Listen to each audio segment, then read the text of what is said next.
Norman here, and are you still not subscribed to Matt's channel? Well, if you're not, hit the subscribe button because he's giving out free picks each and every week. Hope you have a good rest of your day.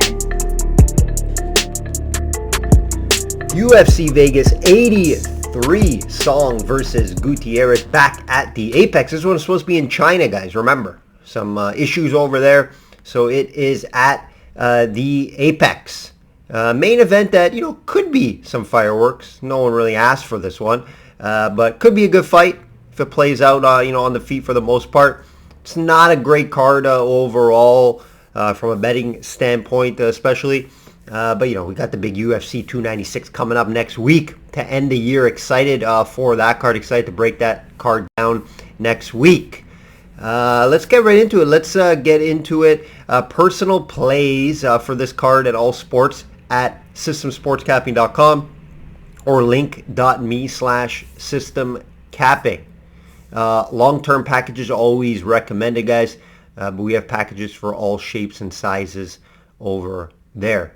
Shout out to YouTube video watchers. If you're listening on Spotify, Apple Music, or anywhere else you get podcasts, much appreciated. Choose your platform now, right? Don't have to come to YouTube if you don't use a lot. I know a lot of people like to listen just podcasts. I don't keep you here for long, all right? I kind of get in and out, 20, 30 minutes, short form podcast. If you're listening just on audio over there, it's much appreciated. Numbers are going up there on Spotify and Apple Podcasts, so I do appreciate that. Let's do a quick recap. UFC Austin, right? Austin. Another profitable card for myself and clients.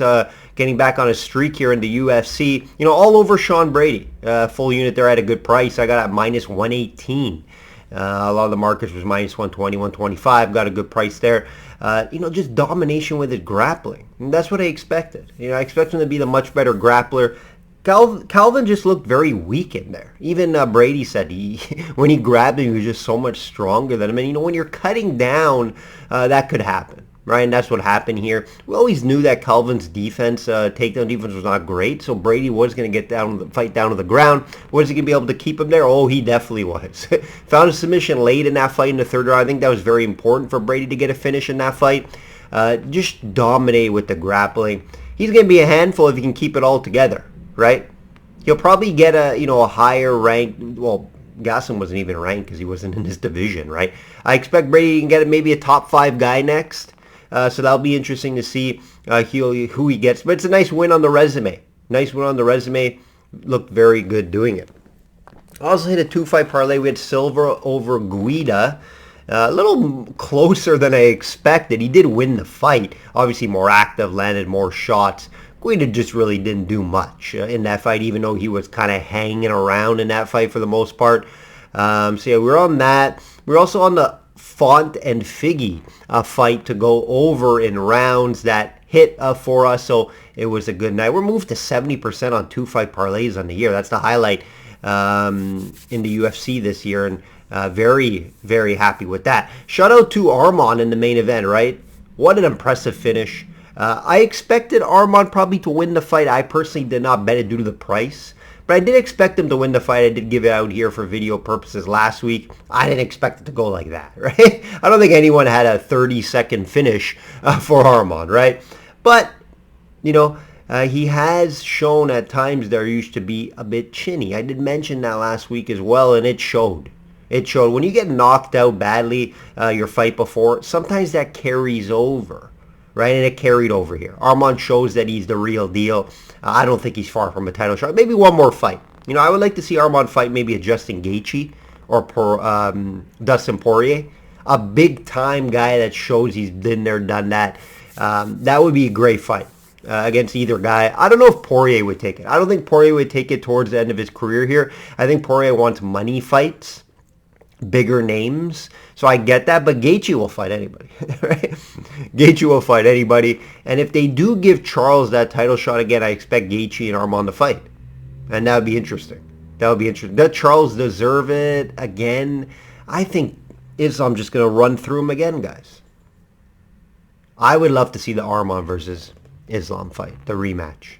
Arman's much better now. I would love to see that fight. And I do think it happens eventually. Let's see if it does. Another impressive finish in the co-main by Turner.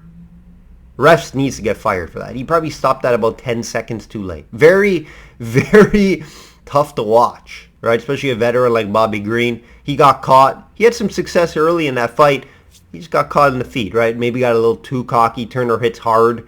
I personally stayed away from that fight due to Turner's short notice. Had some concerns there, but yeah, it made sense Turner won the fight. I thought Turner was the better fighter. But, you know, Bobby was running hot into that fight, and Turner on the short notice was a bit concerning. But, you know, hats off to Turner there. Gets back on track after a couple tough losses. Let's do a UFC update here. UFC update 2023, 68-39. That's 64%. Average line plus money, guys. Average line plus money. Keep that in mind. I mentioned earlier, 70% 2-fight parlays. Usually find my two favorite guys on the card and bet them together, usually around plus money or lower favorite, right? Even money, minus 120 at times, or even money. It just plays well, right? Sometimes you cannot force outcomes. I'm great at finding outcomes for the most part, but sometimes you can't force it. Sometimes you don't know how the fight's going to finish. That's where the 2-fight parlay comes in, and I do suggest and stress to play those as well. Just under 70 units long term, 7 straight profitable years.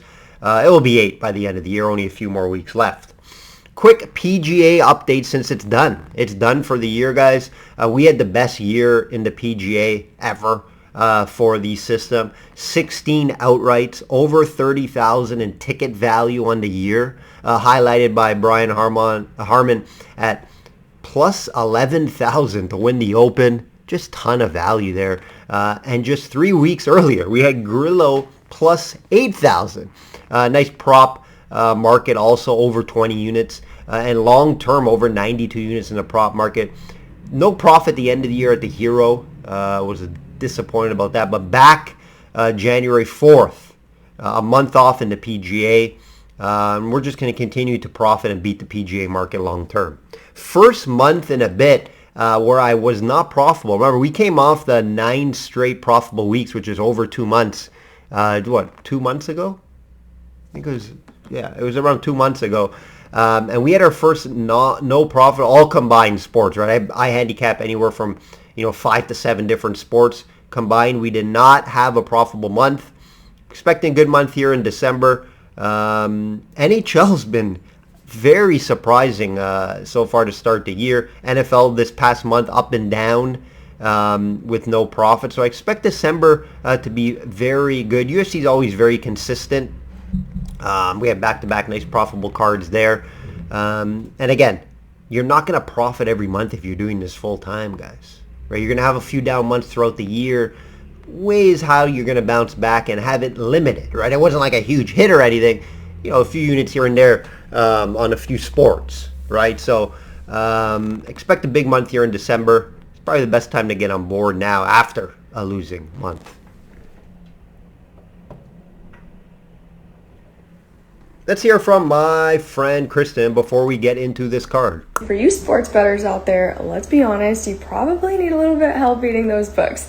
System Capping is a proven long-term winner against the sports betting market in multiple sports. He's built a worldwide clientele due to his high winning percentage over the years. Be sure to click the link on the bio down here to check out his profile, and you can also find out his resume, client comments, podcasts, and subscription opportunities. I'm going to be following him along too, so let's win some money together this season.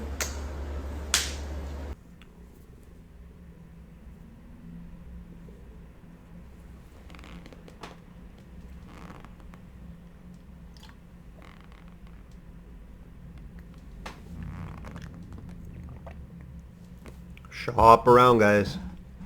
Shop around, have access to multiple books. I stress that every week because it's very important to get the best number out there and beat the books long term. Let's get right into a main event. Song Yadong minus 400. Yikes. Versus Chris Gutierrez plus 300. A big line here in the main event. Not going to say I agree with the minus 400. However, Song should be the favorite in this spot. I have it maybe closer to maybe minus 300. A few reasons for that. Level of competition and resume, you give to Song, right? He has wins over guys like Ricky Simone in his last fight. got a stoppage in that one. Finished him later in the fight, if I recall. I think it was fifth round. Moraes, Casey Kenny, Arce, and Marlon Chito Vera. Some good wins there, right? The resume is there. His only recent loss was against, one of the best in the world, Corey Sandhagen.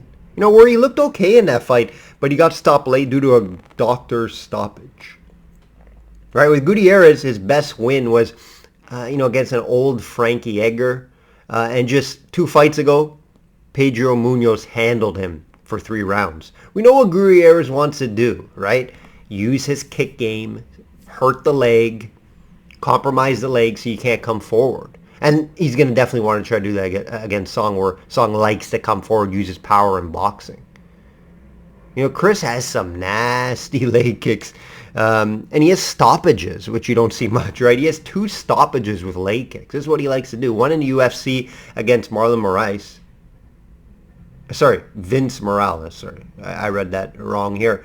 And one outside of the UFC in XFL, not the NFL XFL, guys. Extreme Fight League, don't ask me about, I don't know much.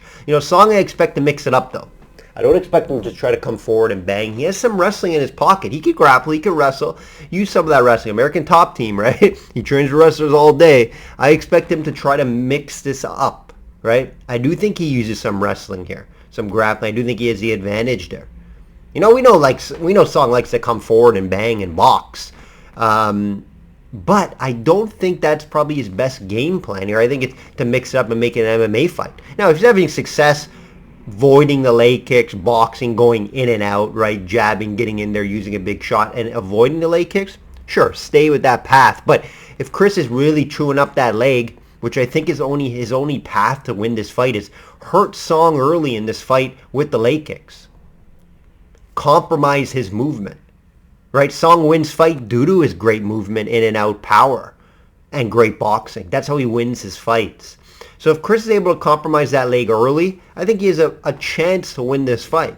And at plus 300, there's definitely value there, right? If you're telling me plus 300 and Gutierrez, right? He just personally hasn't shown me he can win at this high level in a main event in a 5-round fight. Remember, Chris never fought 5 rounds before. Song Yadong's coming off back-to-back fights that were main event 5-rounders.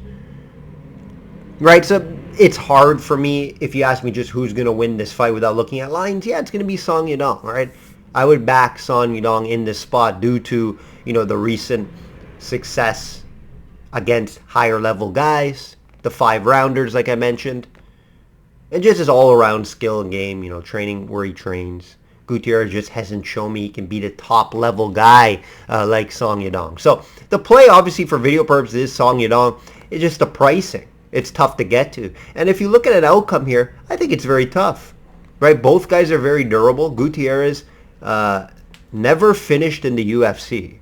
He was submitted in his first fight. But let's not count that. His submission. Never knocked out in the UFC. Song Yadong also, only stoppage was against a doctor stoppage against Corey Sandhagen. He never really got TKO'd finish, right? So that's something to keep in mind. These guys are both durable. I can see this fight going some rounds here. I can see it going, deep into this fight, possibly even decision. But, again, if Chris can compromise that leg, it may not be going all 5 rounds. That's a path for him to win this fight.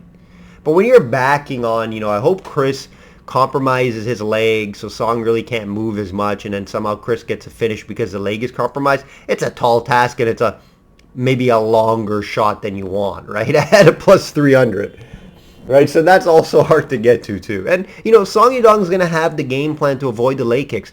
He's going to know how good, they're going to have a good game plan around that is what I'm trying to say here, right? They're going to know what Chris Gutierrez is going to do. So we could see a stance change from Song Yadong coming into this fight. We can see, like I mentioned, him wrestling more, right? So I do think he's going to have the game plan here, and that's why I do like him. He did come from a good enough gym to have a good game plan here, and I do like Song Yadong to win the fight. Just don't love the pricing, right? And an outcome is tough. We haven't seen Chris, like I mentioned, finished. But we haven't seen him go 5 rounds. So what I think happens in this fight is, a late stoppage, if a stoppage happens, 4th or 5th round, or just, it goes the distance, and Song Yadong does enough with maybe mixing in some wrestling, landing the bigger shots in the fight, and avoiding the leg kicks.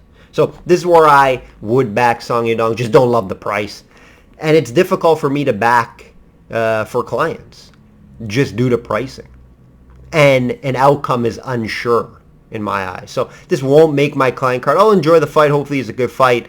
But I personally won't be betting the fight. Smith plus 187 versus Roundtree minus 225. You know, Anthony Smith saves the day, right? Saves this fight at least, saves Roundtree from a non-payday. Taking this fight on 10 days notice. Now, this fight was supposed to happen last week. Smith said, you know what? I can't make the fight. Let's push it back. So he's going to come in a little better shape than what you expected. He fights out of Vegas. Keep that in mind, right? Always training, I'm sure. He's getting Roundtree here on a 4-fight win streak, right? Roundtree has been looking better. Wins over decent competition, though, right? The names aren't high level like an Anthony Smith. Bukakis, Roberson, Jacoby. Jacoby, tough fight. I thought he lost. And Dawkins. So it was the challenges were leveling up slightly in each fight, but this will be his toughest test yet. The veteran, right? Anthony Smith, almost 60 fights now, right? Roundtree, what does he have? Under 20 fights. That's something to keep in mind here. This fight's fairly simple, guys, to handicap. But can he do it? Anthony Smith needs to get the fight down to the ground and just out-grapple Roundtree. We know Roundtree doesn't have any grappling, if any. Decent takedown defense, but he can be taken down. And the problem is with Anthony Smith, he's not a wrestler. He's not a guy that has a ton of success getting fights down to the ground. That's why you're a bit concerning. You know, if this fight is just a kickboxing fight for 3 rounds, Roundtree wins the fight. And you don't want it there, right? So if you're betting Smith, and I think there's value at plus 187, and that's going to be the way I have to look if I were to bet this fight. Is for video purposes, I am going to take Anthony Smith at this nice price, plus 187. Shop around, maybe some plus 200s out there. If he can get this fight down to the ground, I think he'll have a big advantage in the grappling department. The big question is, can he get the fight down to the ground? And, you know, I'm not going to sit here and say, yes, he can. I know he can. No one knows if he actually can until you see in the fight. And Roundtree, you know, like I said, he doesn't get taken down a ton. But Anthony Smith just doesn't have that level of takedowns that, you know, I feel 100% comfortable with to run to the window on Smith here. At this price. Now, if you do look at his takedown defense, sure, it's not great on paper, 56%. It's just, a lot of the times he's not fighting guys that look to take his down. Like, look at the last 4 fights. The wins, Bukakis, Robertson, Jacoby, Dawkins. I don't think many guys tried to take him down in that fight. All those were stand and bang type of fights. So, I think his takedown defense is because it's limited. And probably in a couple fights he had bad takedown defense. And that's why he got taken down.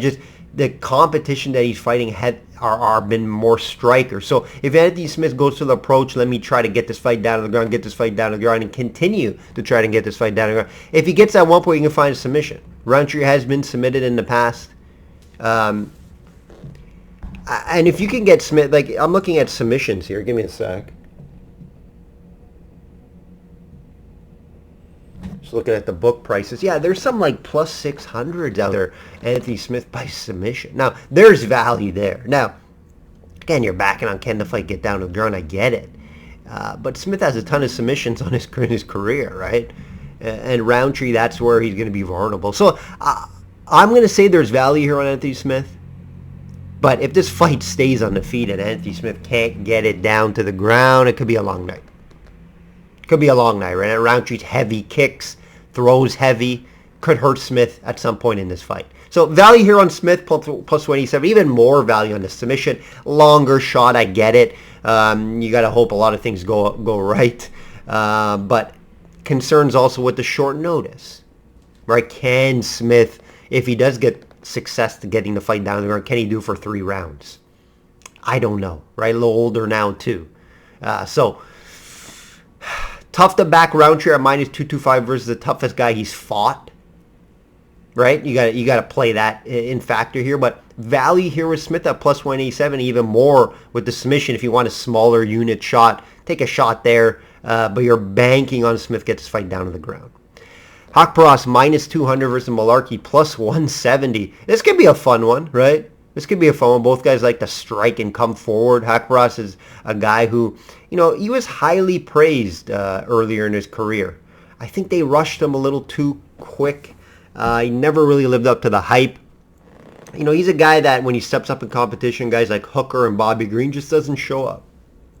Right? But he's able to beat lower level guys, right? Wins over Garcia, Magdesi, Quinhos. It's just low level guys that are questionable UFC fighters, right? And Malarkey's the same way. Wins over lower tier guys. These two guys are like very similar, right? Very similar if you look at resume, right? Malarkey loses to tougher competition and beats lower level guys, right? Losses to Naimov and Turner.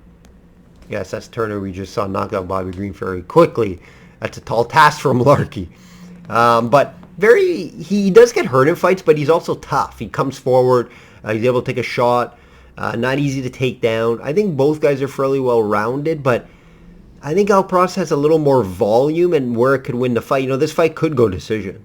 Or we could see a stoppage. Neither guy really has, I think, one-shot power. Even though both guys have been rocked before, Malarkey maybe a little more in his fight. So, for video purposes, the play is going to be Haqparast. It's just, I think these guys are very similar in, their wins, their losses, kind of their styles, even though Haqparast, I think, is a little more disciplined on the feet, and he could win this fight more by decision. I think Malarkey's win would have to be mix the fight up. Maybe have to try to success to get a fight down to the ground. He does have a little more takedown success than Haqparast. But I think Malarkey would have to try to finish the fight. I don't think he could win by decision. But I think this could be a close fight. Not a fight I want anything involved in. The line at minus 200 is a little high. I have this more at maybe minus 170.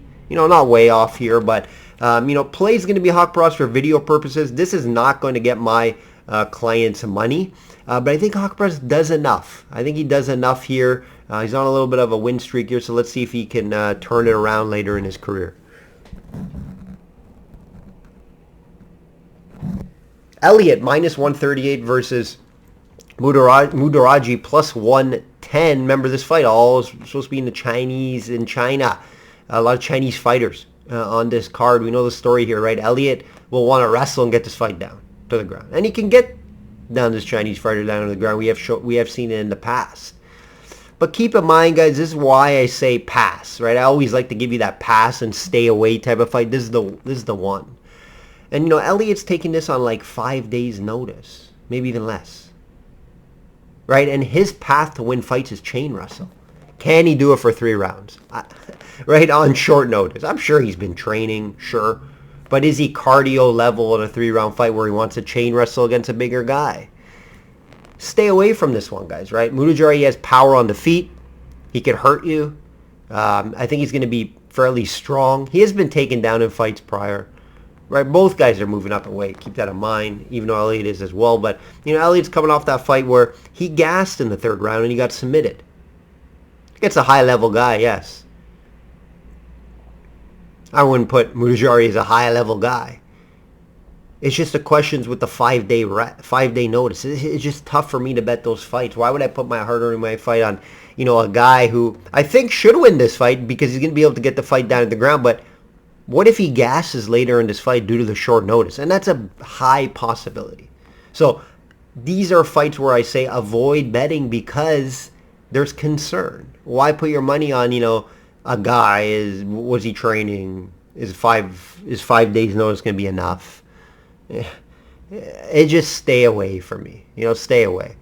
Elliott's going to be a play, obviously better resume, better wrestling.